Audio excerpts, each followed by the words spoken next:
Matthew Stuckey here from Verity Baptist Church, Manila, providing you a video on the topic of Calvinism and this irresistible grace heresy.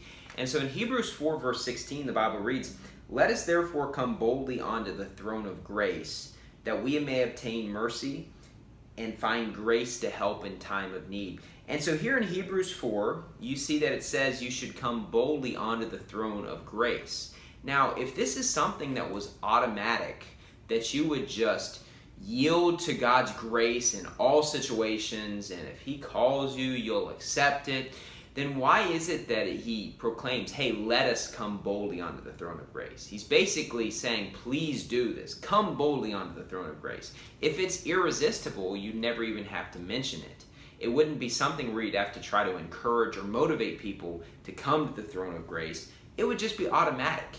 And so what Calvinism teaches is that God's grace is irresistible, that if He calls you and He chooses you, you will end up believing on Jesus Christ. You will end up getting saved. That's not consistent with what the Bible says, because here in Hebrews 4:16, it just very clearly says, let us therefore come boldly onto the throne of grace. Now, this is something that we do both as unbelievers and believers. To believe on Jesus Christ, you must come boldly onto the throne of grace, because we are saved by grace.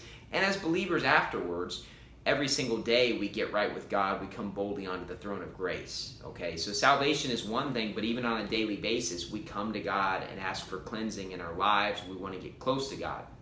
But they have this idea that God's grace is just always irresistible. So if God calls you before you're saved, you're going to come boldly onto that throne of grace. And if you're after you're saved, hey, you know what? You're going to come boldly onto that throne of grace. But then why is it that He says, let us therefore? He's basically imploring them, trying to convince them to come boldly onto the throne of grace. That shows us it's not automatic. Thank you, and God bless.